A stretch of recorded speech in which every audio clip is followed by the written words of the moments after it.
Charles Colejro. Waslinna programm ieħor mis-sensiela Kwadretti. Mill-ġdid Kwadretti ieħor u ma nistax ngħid illi se nagħmlu xi ħaġa jew kien suġġett li mhux ġa trattajni. Ħadarba l-ġimgħa kont metkom billi l-missieda li kelli miegħi tant kellu materjal xjuża u xi rrakkonta li jiena ddeċidejt li nerġa' nsejjaħlu nistieddu u naturalment taċċetta. Qed ngħid Rodrik Bosutti li tkellimna dwar il-kappelli mifruxin ma' Malta Għawdex fil-kampanja u anki l-istorja tagħhom bil-leġendi. Rodrik nerġa' nilqak mill-ġdid hawnhekk. Nirringrazzjak ħafna. Tal-ġarġi. Mela, semmejna wkoll l-inizjattiva kienet ħatijak naturalment tħajjat ħafna biex tikteb fuq għadi suġġetti kollha li għandu xaqsmu kappelli u knejjes għal-kampanja. Imma laqda ħbib kappelli Maltin naturalment kienet l-isprunata, kux veru. Jiena xaġa dwar laqda. Mela, il-biċċa kienet bit meta kont semmejt anka l-ġimgħa illi kuna bdejna il-Facebook group Kappelli Maltin World Artna l-lum għadu sejr. U da bda jiġbra ammont ta' nies. Konna nitkellmu fuq il-kappellu bejna naraw li hemm interess qawwi minn nies. U da il-klim iġi waħdu għax ma nagħmlux għaqda fuq tal-kappelli ta' nies li jinteressaw il-kappelli. U da li ġara is-suġġett beda jqum repetutament f'dan il-Facebook group u finalment jien iddeċidejt kont tkellimt ma konna nitkellmu hemmhekk u għadna għax ma nippruvawx waqfu għada. Konna minna quddi se niftakar fil-kappella ta' San Pawl ħattart fej tlabna l-minu interessat biex jiġi minn hemmhekk kien twaqqaf steering committee iffurmat minn 5 persuni jien ma konx fih u mbagħad f'Ottubru twaqfet l-għaqda. U hemmhekk forma l-ewwel kumitat u daħlu l-ewwel membri fondatorji int kont wieħed minnhom illi bdiet l-għaqda. Ovvjament l-għan tal-għaqda u illi għajem interess fuq il-kappelli u belli għamil attivitajiet fihom. Issa illum dak kienet 3 snin ilu. Illum m'għadniex nifforma parti minn dan il-kumitat minħabba impenji oħrajn ta' studju li jiena nirraġuna jew ħanat il-100% tiegħi jekk m'għandix ċans u kelli kontra qalbi nieqaf mill-kumitat. Imma l-għaqda ta' sejra u nappella semmi jekk hawn xi ħadd interessat jikteb il-kumitat il-ġdid tal-għaqda l-email se jikteb fuq email ħbieb@kappellimaltin.com. Dan huwa email address ħbieb@kappellimaltin.com u l-kumitat il-ġdid il-membri tal-kumitat tkun nistgħu ithom iktar informazzjoni. Ovvjament hija xi ħaġa li l-attivitajiet li jisiru fil-kappelli inti n-nies interessaqhom iktar lejn is-suġġett li hija ħaġa sabiħa u anke jkun hemm informazzjoni fuq il-kappelli wkoll. Għamilna introduzzjoni ma jimpurtax ripetejna fl-ewwel parti tal-programm tal-meta qabadna l-kappelli nhar-ġimgħa biex nerġa' nifriskaw l-umur dak li jkun. Importanti meta jitħajjar ikun jista' jaffej komunika u jista' jidħol membru wkoll u jgawdi mill-frott biex ngħidu hekk ta' dawn it-taħdidiet.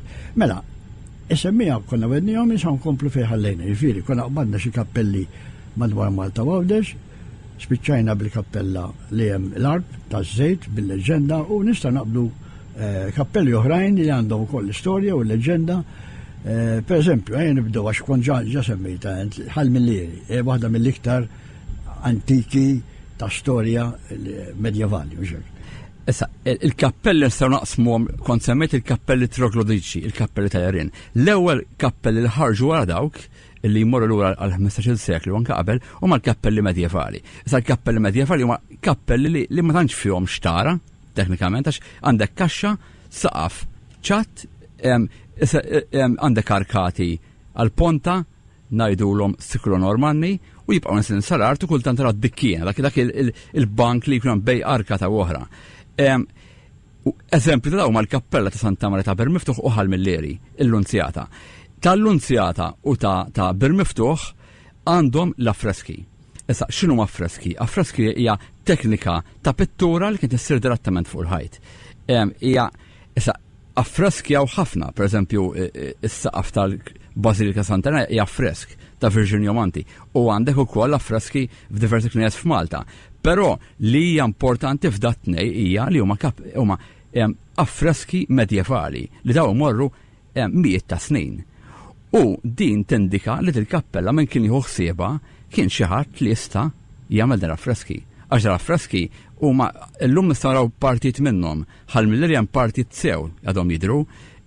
Sfortunatament ma jkunu ġew l-Arab kienu ħassru waħda mill-mod kif tiddesakra kienet li tħassar il-wiċċ. U hemm minnhom anke pereżempju jekk tmur Santak tar-Rabat hemm tmur fil-kripta tara l-qaddesin buċċhom imħassar. Dik kienet waħda kif tiddesakra l-qaddejs. Fambu Franċiżi titolari.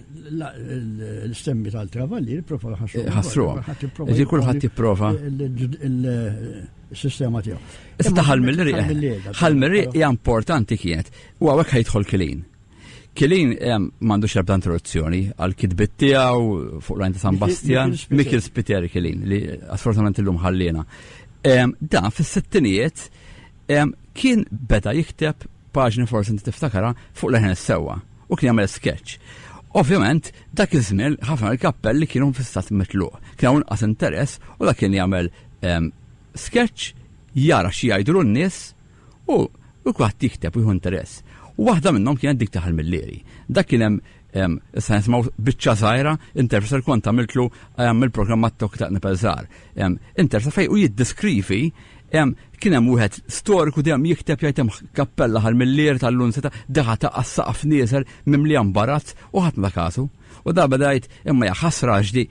U fl-aħħar da Kilin mar pittera, għamel skett żgħir tagħha għal xi ħaġa fuqha u ħadu l-interess. U fatt di instabu dan affreski medjevali li huma xi ħaġa unika u llum ġew restaurati minn xi ħadd ġew esperti apposta u llum jaqgħu kemm il-kappella ta' Milleri u dik ta' ber miftuħ jieħdu ħsieba l-art ħelwa. U dawn l-affreski huma mantnut iżommuhom b'mod tajjeb ħafna. Ħanibqgħu fuq Milleri mela kif poġġej fil-kwadrett ta' Milleri jiflaħ li nisimgħu aktar fuq. Allura ħanħollu l-vuċi ħajja ta' Kilin biex veru illi tal-recording tiegħu ftit qabel ma miet. Hija intervista storika li kemm mhux ta' kwalità kemm wieħed xtaq. Allura wieħed jikkompatixxi wkoll l-età tiegħu u anke fejn saret ir-rekord. Ma ħanaħduha ftit minuti, 6 minuti kollox, ħalli wkoll nistgħu mmorru lura fiż-żmien ukoll u nisimgħu minn fommu stess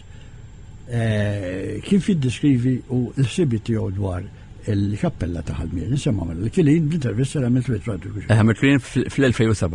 Illi bdil kidba tiegħi li bdiet b'xaj ta' blob biex npassa temp tal-pinġija, swiet biex għaml interess in-nies fehmu x'teżor għandna, tifhem, u qegħdin jieħdu ħsiebu. Nsemmilek każ minnhom dak ta' Milleri. Milleri knisja kienet qed taqa'.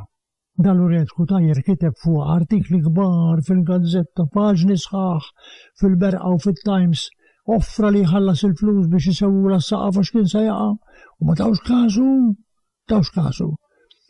Ġida qasna f'xinta nsejjaħlu Kilin għamel sketch, allura n-nies taż-Żurrieq ħadu interess, it-tfal tal-Abbatini bdew imorru jnattfu daqsxejn, imbagħad ħadu interess il-kbar, imbagħad fl-aħħar ħadet interess anke din l-art ħelwa. U dil-Knisja mhux biss irrestawrawha u kixfula taħt il-tibjiet li kienu bajdu fuqhom dawk l-affreski prezzjużi tal-14-15 seklu li saret vera teżor. U għandna minnhom. Waħda oħra pereżempju bħal din bħala il-Knisja, mhux Knisja, hemm il-Knisja tal-Lunsjata tar-Rabat tal-Karmelitani illum għamluha ċentru tartiri. Pero quddiema ta' Fata Ġebla, qudiem minna tinżel tara xejn. U hemm daqsxejn ta' għar. U dal-għar kien jien meta mort nara jsib mimli demel. U fil-bieb indunajt li kien hemm fil-koxxa tal-bieb biċċa affresk ċippjata qegħdin jaqtaw kisruha. Ktibt fuqha. Nattfuha, sabu li kienet kappella żgħira ħasab il-bankijiet tal-ġebel bi-statwa ta' San Leonardo hemmhekk żgħir, tifhem? Illum hija miżmum bħala kappella, tifhem? Lehom ċertu interess nibżgħu għal dak li għandna.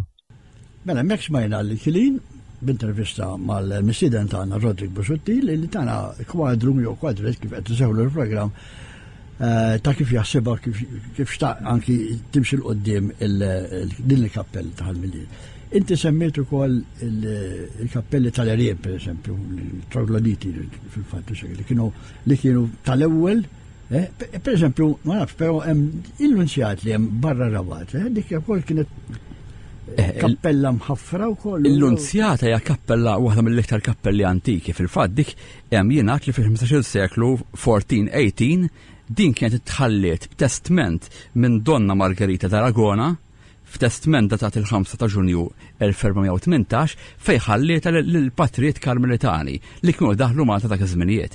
Però dik il-kappella naraw mhijiex l-oriġinali, ovvjament għax ħafna kappelli kienu jerġgħu jinbnew. Però taf ġebla l-bot minn din il-kappella fatt kien semmija fl-intervistata kemm smajnija isemmi l-Ar ta' Sananard.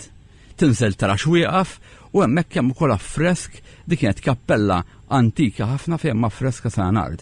U anka hawnhekk interessanti id-devozzjoni biex naqbad spunt ieħor lejn ċertu qaddisin iktar minn oħrajn. Pereżempju, Santu Rocco u San Bastian, dak li hemm devozzjoni, dak żmien il-pesta kienet tfaqqa ta' spiss, faqqa diversi drabi u di ma kienx hemm il-kura li hemm illum.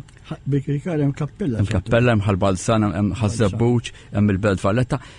Dik Santu Rocco u San Bastian kienu il-protetturi ta' dawk li ma morta mill-pesta. Allura kif kienu kun hemm l-mixja tal-pesta dan nies kienu jitolbu għal Santu Rocco u ġur saru wediet. U fond dal-kappelli imbnew wara weda għax forsi l-pesta ma tantx missethom.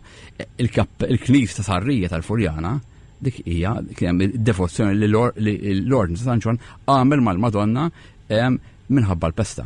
Ukoll kien isir pellegraġġ mill-Belt Valletta għall-Furjana. Monija b'ħafna rikkezzi ma Ukoll għandek Mattija Preti. Għax dawn il-kappelli qed insewu l-kappella, jiena ħadarba fil-ewwel programm kont għamilt spjegazzjoni bejn kappella u knisja, fil-fatt jissejħu knejjes.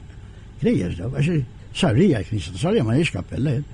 Kappelli huma fl-opinjoni tiegħu ma knejjes iżgħar, però kif spjegajt l-ħadarba intu wkoll, kappella se tkun parti minn knisja, kappella ta' sagramenti, kappella ta' Rosarju, affarijiet. Ma dawk huma knejjes. Issa, wara li rajna xi ftit fil-bilunetta xi semmejt il-kappella ta' Sananard qabel il-Miġra Kavalieri 1400 ġifieri. U anke qabel. Devozzjoni ġa kbira fl-eruq tal-poplu tagħna fil-kampanja li kienu jimu ċerti qaddisin kif għattentu ukoll partikolari, però mbagħad għandek il-Sananard li kien patrun u għadu tal-iskjavi. Tal-iskjavi dak iż-żmien kien hawn ħafna skjavi. Skjavi, kienu jmorru jifduhom. Fil-fatt ma tantxaw, illum ħafna il-kappell Sananard waqgħu. Per esempio, hemm waħda fejn mitlet knejjes ħalbalzan. Dik waħda l-Unzjata li hija l-parroċċa antika ta' ħalbalzan, hemm Santu Rocco u bejniethom kien hemm kappella ta' Sananard. Anke Birkirkar kien hemm kappella il Sananard. Kien hemm ammont. Postijiet imsemmi Sananard in Tunisja Lewi Telajn. Ekku, u kien hemm ukoll hemm il-parroċċa ta' Kirkop dedikata l-Sananard. Jiġifieri, mbagħad kien hemm ukoll pereżempju id-devozzjoni antika li għaddis inta l-Orjent, pereżempju Santa Katarina, li hemm ħafna kappelli dedikata Santa Katarina, għandek madwar 10, għandek San George, għandek San Nikola. Postijiet naħat wara jisimgħu San George, naħdu l-bajja ta' San George, pereżempju. Qasam San George għawdex ħafna postijiet. Għandek San Nikola wkoll għaddis tal-Orjent. Per eżempju ħal mill-Irri hemm żewġ San Georgijiet fl-affreski u għandek ukoll San Nikola. Jiġifieri hemmhekk tara hemm id-devozzjoni antika lej l-Orjent. Fil-fatt ma kien ġudużina l-arba semmejnieh kien ra anke dak żmien kienu għadhom jagħmdu il-mod kif jagħmdu fl-Orjent jaqbad it-tarbija jazzuha fl-makiesaħ sħiħa kif u jtellawa. U dak insab anka jisir fil-Ortodossi. U jiddokumenta per eżempju dal-miskin tarbija daħal fil-makjesħa u da bil-qatam u semmija wkoll fid-dokumentazzjoni tiegħu. Semmejna qaddisini kważi llum il-ġurnata isimhom minn tefa' ħlief il-postijiet u kappelli tagħhom. San Calogero li huwa l-qaddis protettur ta' Agrigento Vaċċata Salija, sa fejna fil hemm statwa tiegħu il-Knisja tal-Patrijiet Minuri ċe konventuali Franċiskani tar-Rabat Għawdex. Però m'hemm l-ibda kappella tiegħu Malta safejna fil. Lejjen safejna fil. Safejna fil forsi kemm xi waħda u spiċċat min-naħa tiegħi jista' jkun żbaljat imma safejna fil le. Marra kappella. Qed imorru lura fi żmien u kif jitbidlu l-użanzi. Ekku. Ta' ċerti kappella ċerti qaddisin li llum jissemmew biss bħal isem. Per esempio interessanti San Ċirjaku. Hemm il-kappella ta' San Mikil San Ċir in-naħa ta' ir-Rabat. hemmhekk Kelin kien semmija li sammi kien is-Sanċir, ma da x'inhu Sinċir, fil-fatt hija kien kont anke tkellimt ma' Prof Stanley Fiorini li kien għandna dik kienet dedikata San Ċirjaku. Però mbagħad l-istess ġurnata, id-29 ta' Settembru fejn tiġi ċelebrata il-festa ta' San Ċirjaku, taħbad San Mikiel. Mela bil-kult tagħna issa l-isem inbidel minn San Ċirjaku għal San Mikiel. Imma biex nfakru li l-kappella kienet iddedikata il-Sanċir, saret San Mikiel is-Sanċir. U Sanċir l-lum saret kelma waħda mhux San Ċiralija, imma kien waħda Sanċir. Dik huma interessanti laqam. Imnissar mill-postiet ukoll. Edi fil-fatta kiedu, l-rabat San Mikiel is-Sanċir. Is-Sanċir inbidlet. U waħda laqmiet aħna. Sanċir, San Mikiel. Per San Mikiel għandu ħafna konnotazzjoni oħra, per eżempju l-isla. L-ewwel ġebla tal-isla kienet fit-8 ta' Mejju, għalhekk Forti San Mikiel. Forti San Mikiel kien imbena.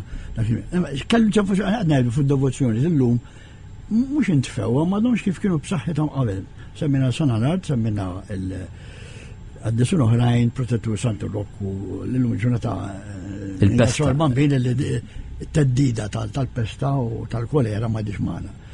Issa, nieħdu kappelli oħrajn fejn kont semmejt l-aħħar paragraf l-ewwel wieħed fil-fatt, ġimma kont semmejt ukoll leġendi marbuta ma' dawn il-kappelli. Semmejna xi żewġ leġendi oħrajn. Nista' nħalli fidek taqbad wieħed jew tnejn.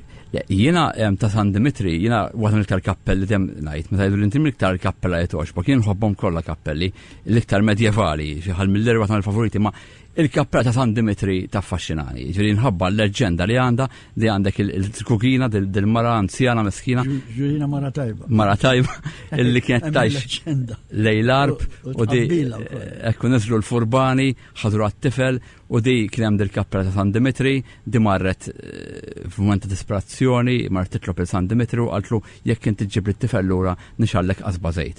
U da l-leġenda tajt li da San Dimitri ħareġ minn fuq iż-żiemel abjad tiegħu mill-kwadru mar ħalla l-pass tiegħu fl-art fuq il-blat mar u ġabla t-tifel lura u il-qasba żejt qatt ma naqset. Però mbagħad il-leġenda tkompli wkoll illi di il-part tal-irdum waqgħet u mbagħad kien hemm xi baħħara li kienu ibaħħru fl-inħaw jaraw isu dawl ġej minn naħa tal-tisfel tal-baħar nislu jaraw u daw baqgħu skantati illi raw kappella fil-qiegħ tal-baħar bil-qasba żejt għal tixal. Issa di kif għadna, leġenda m'hemmx għalfejn tkun di, żgur m'hemmx kappella taħt il-baħar u hemm il-qasba żejt, però di taf tindika li dil-mara talbet il-San Dimitri u di ġabra lura li t-tifel b'xi mod salva. Kif ħarġet dak id-dawl li jgħidu l-baħħara meta jkun baħar kalm, għadhom jaraw il-fjamma ta' din il-lampa x'kienet tixel il-baħar. Dan jaraw għadi, mhix kwistjoni tal-leġenda aktar. Hija xi ħaġa fantastika, ma fid-dinja hija tallimt ma naskludi xejn. Ġifieri leġenda sabiħa il-kappella ġiet restawrata s-sena l-oħra u għadha hemmhekk u tinfetaħ u jħalluha fuq il-bib ġifieri jekk tkun dik l-inħawa tal-arb u wieħed ikun issejra. Ovvjament apparti dal-kappelli tal-kampanja huma semmi wkoll il-kappelli nibnew fi żmien l-ordni. Ġifieri fi żmien l-ordni nbnew kappelli totalment differenti minn dal-kappelli sempliċi tal-kampanja. Għandek kappelli li fihom għandek ukoll pitturi ta' nis famużi, Mattia Preti, għandek anka disinji ġew disinjati minn arkitetti li huma ta' fama kbira, bħal Gafa. Taħlas jgħidu li tal-Gafa ta' San Ġorġ tal-parroċċa għamilha bħala komplement tal-li bina fil-fatta jidher id-disinji tiegħu. Ġifieri għandek pereżempju tal-Mirakli ħallija, ma leġenda, dik jgħidu li kien hemm terremot u dak iż-żmien ftit qabel il-ġbija tal-Madonna tal-Mirakli kellha għaraq magħha. U di hemm jiddiskrivuha, hemm id-diskrizzjoni fiż-żira pastorali. U ma kien mitħadd. U daġ ta' binata dak iż-żmien kien hemm il-Gran Mastru Kottoner illi da qal li din kien miraklu li għamel dat terremot u ma mitħadd. U dan kibret id-devozzjoni u għamel ħalas għal-pittura tal-preti li hemm mill-isbaħ pittura tal-preti tal-Mużej tal-Perek. Ma ngħidx kienu komuni, ma kienu jiġu iktar spiss. Pereżempju, l-ikbar terremot li nmisef fl-istorja tal-1693 meta allura kważi ġarraf ħafna mill-imdina. U ġarraf anke katedral. Katedral, però qalu li illi ma kienx jiġġarraf għal-kollu, ma kien ħass.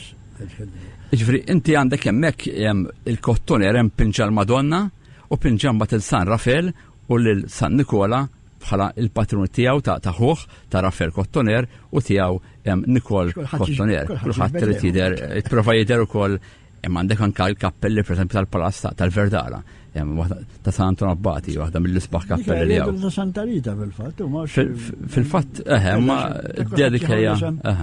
Meta jfesteġġew il-fest ta' Santa Rita, pers li devozzjoni kbira tagħha. Eżatt. Allora jgħidu ta' Santa Rita, kif ġara Santu Wissin il-Belt. U għandek ukoll Santa Rita jgħidu ta' Santa Rita. U Santu Rokku bil-Kirkara. Hemm iktar festa kbira Santa Rita milli Santu Rokku. Issa, il-San Pawl tal-Wiet, jgħidu tal-Wiet, inti taf. San Pawl bil-Kirkara. Bdiet bħala kappella la. Ovvjament kienet żgħira mbagħad kabruha.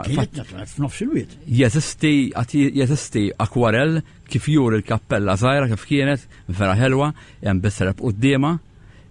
U kienet ma di ġrat il-ħafna kappelli, ġinti għandek diversi kappelli li bnew żgħar, hemm minnhom kabruhom jew hemm minnhom waqgħu. Fil-gwerra tlifna ħafna kappelli. Hemm minnhom ġew bnew, imma hemm oħrajn ġifri għandek kappelli. Issa kappelli hawn Malta jgħidu kemm hawn kappelli. Aħna fil-website kappellimaltin.com fej jien minħeġġeġ is-semmija jekk hawn xi ħadd interessat fil-kappelli jidħol fil-website u hemmhekk sew taraw il-fuq minn 150 artiklu fuq kappella bir-ritratt kollox minn barra u minn ġewwa flimkien ma' ħafna informazzjoni oħra. Aħna noddu jekk naqtaw barra tal-kunventi u taċ-ċimiterji dak ma noddhomx bħal kappelli u l-parroċċi u l-knies il-kbar noddu 300 kappella. Konsan semmiju għax meta ngħidu ċimiterju koll għandhom il-kappella tagħhom mhux hekk. Ukoll però m'għandix l-istorja u l-leġendi marbuta magħhom. Dak ma forsi iktar reċenti, avolji hemm kappelli li huma antiki wkoll. Jiġifieri taż-żejt magħha hemm ukoll iċ-ċimiterju, il-kappella taż-żejt għawdex, imma ovvjament dik kienet qabel iċ-ċimiterju, jiġifieri issa hemm kappella wkoll żgħira taċ-ċimiterju. Jiġifieri għandek waħda wkoll l-ħarba semmejna raġuni tal-fejn bdew dal-kappelli. Raġuni oħra kienet li biex jitfnu n-nies. Qabel ma kienx hemm ċimiterji, kienu jitfnu fil-knejjes. Jiġifieri anke Dużina kien sab, pereżempju, rimarka li kienu jitfnu laqas kienu jagħmlu qabar jew ħaffru naqra l-ħamrija jkun hemm fl-art u l-għadam ħreġ bl-intina kollha. U anke dik it-tieqa tonda, il-famuża tieqa tonda l-oculus. Hemmhekk inti għandek irrid kien għallhom dlam ċappa. Għanna dal-knejjes ta'kom, dlam ċappa għasaw naqra dawr, mela għamlu dik l-okulu, fil-li bdew tondi bħal bil-miftuħu l-lum anka tara stilel, per esempio ta' San Ġwan tal-Arar, koll għandhom dik it-tieqa partikolari li lebda waħda bħal l-oħra. Però għaw ċertu postijiet li jieħdu l-isem mill-lokalità, per esempio San Ġwan Towxa, Bormla, illi allura l-isem huwa San Ġwan l-Elemozinier fil-fatt, u ħadu l-post kull kappella, nsemmejtu kol tal-Arar. San Ġwan. San Ġwan, illi naturalment, jina ma nafx, pero ħan idħol daqsxejn suġġett daqsxejn antipatiku għaliex jien sa nħobb ngħidha li. Fejjem kappella msemmija għall-qaddis, il-lokalità għandha tieħu l-isem tal-qaddis, pereżempju hawn jagħmlu għadi. Santa Lucia pa' Santa Lucia, San Lawrenz, Malta le. Malta San Ġwan il-Konċizzjoni, per esempio, Santa Lucia l-istess, hemm ħafna postijiet li differenti, ma dawn suġġetti ieħor sempliċement biex naħu u ngħid l-idea tiegħi. Għaliex il-kappelli li huma storiċi għandhom jagħtu wkoll l-importanza jieħdu l-importanza tagħhom fl-istorja ta' Malta. Rodri, aħna ma tantx ma għandna biex nagħlqu l-programm għaliex illum kif varjat ukoll pas-soltu. Però nixtieq forsi xi ħaġa għandna m'għandniex li tajda wkoll, forsi l-idea tiegħek fuq l-kappelli kif tistgħu jiġu konservati nibżgħu għalihom parti mill-istorja tagħha nagħtu każ tagħhom iktar għax ħlif bil-miftuħ ngħiduha għax il-Gudja parti jieħdu ssieba l-Kunsell ukoll. Ħalmillieri wkoll storiċi, però ċertu kappelli semmejna li għadhom forsi mux traskurati, ma għadhom speċi mux marruħa bizzej biex il-poplu tal-irħura li appartenu li l-om ikun istaw jgħatom l-importanza li xil-illa, u hemm bżonn ta' manutenzjoni għamluha wkoll, għax dawn huma ġojelli kif fatt fil-programm li ieħor ġojelli moħbija tal-istorja tagħna reliġjuża u storika wkoll. Jien fil-fatt għaw ammont ta' kappelli, dejjem insemmihom meta jkolli opportunità nitkellem, San Michele Stanċir waħda minnhom hija kappella medjevali li ma nbidlet xejn, baqgħet kif kienet u di nieżla. Għandek oħra San Pitru Sajjiet Baħriċċa l-istess, wasret biex taqa'. Għandek il-kappella tal-Lunzjata tal-Olja, dal-aħħar smajna ħajsir intervent fuqha, proset ninkoraġġuha. Għandek kappelli oħrajn. Benajsa waħda minnhom. Però Benajsa qiegħda fis-Sattajjeb tal-Kunċezzjoni. Qed ngħidu għall-kappella qegħdin bord mill-ċentru. Issa, mbagħad hija ħasra wkoll. Il-wires qudiemhom, jew li wieħed jipparkja qudiemhom, jiena nara jekk inti għandek knisja, anka l-wires tad-dawl, kultant tara kappelli mimli wires qudiemhom u brackets u sinjal tat-traffiku. Possibbli ma nistax insibu post alternattiv fejn iwaħħlu il-one-way sign. Jien nara hija disrispett. Dal-parfret ma rawhomx barra Malta. Jew kultant tara siġra tat il-kappella kollha. Santa Margherita issa tnaħħiet is-siġra, ħaġa tajba ħafna. Però anka meta niftħuhom, hija ħasra għandek ħafna kappella laqqas biss jinfetħu. U għal Malta sarru ħaża tajf. Dik ma aħjar ma nsemmu. Minnhom il-ngħida li ħaża biex li semmejna tal-Kunċezzjoni. U għandek ħal-qormi, għandek xi tlieta. Jien semmija minn għandu l-maħżen forsi jgħidlek isma' fejn ħanpoġġhom l-affarijiet. Però jien nemmen li jekk wieħed daqsxejn bona volontà u forsi wieħed jipprova jsib kif jista' isib post alternattiv, jien nara minn bina l-kappella, minn ħaħsieba, dak kien għamilha biex tkun knisja u kappella u mhux biex tkun maħżen. Jien nappella fejn hu possibbli il-kappelli jinsammu bħala kappelli għaw at least għaw ħafna qdiet non-governattivi għandek anka NGOs jisaw jintaqgħu hemmhekk jew xi prayer groups inti ssiblhom ma sax inżommhom kollha knejjes għax hawn ħafna. Però siblhom post alternattiv. Pereżempju f'moħħi pajjiż nilmaħ il-kappella tal-Fawwara dedikata għal tal-Karnu edem taħt ġifieri mhux kulħadd jista' jkollu. Jisir. Però isiru l-irtiri fiha dik il-knisja hemmhekk għandek isiru l-irtiri tal-Karmelitani hemmhekk ukoll imorru l-Fawwara. Isiru. Però mhux kulħadd jaf biha dik. Lek diki fil-fatt jien naħseb waħda minn semmiha di isiru ħafna attivitajiet mill-Kunsill Lokali, pereżempju jisiru lejla Birkirkara, pereżempju jum Birkirkara jew jum Ħal-Balzan. Jistaw, meta jiftħu dikinar, jiftħuhom u anke l-ħamru għamluha. Jiftħu l-kappra prem ta' Samra jew ta' Birkirkara fetħuha u anke Ħal-Balzan kienu fetħuhom, tħalli persuna u da wieħed il-persuna jkun jista' jagħti informazzjoni. Jiftħuhom ukoll u anke ż-żejtun, wirt iż-żejtun jagħmlu ħafna inizjattivi favur il-kappelli. Bl-istess terminoloġija li għadna, San Grigor l-ewwel parroċċa ta' Sejtun, waħda mill-kbar kienet dik ixfer, waħda sal-lum ekkurata tajjeb u miftuħa għall-pubbliku. Jiena ma nafx naħseb li għadna biżejjed għalkemm hemm ħafna xi tajt, kellek il-privileġġ li tiġi għal darba darbtej fuq xi kważi u ningrazzjak ħafna tal-preżenza tiegħek tal-talim li ħafna mis-semmija tagħna ħadu pjaċir jisimgħu. Jalla dawn il-kappelli kif għadna nikkonservaw nibżgħu għalihom u jibqgħu parti importanti tal-istorja tagħna. Nirringrazzjak ċaz, grazzi ħafna lilek tal-opportunità tajtni u insellem is-sema kollha ta' Radio Malta. Rodrik Busuttik imma llum għal darb'oħra u tagħna dik spjegazzjoni eżawrjenti fuq il-kappelli. Grazzi ħafna wkoll tekniku li kellna magħna llum Rodrik Zammit u nagħdu pjaċir nisimgħu nerġgħu il-leħen ta' mistednin oħra ġurnata wara oħra, kwadret wieħed wara l-ieħor. Charles Colero Zammit.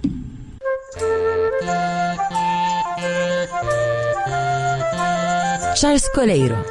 Waslinna programm ieħor mis-sensiela Kwadretti.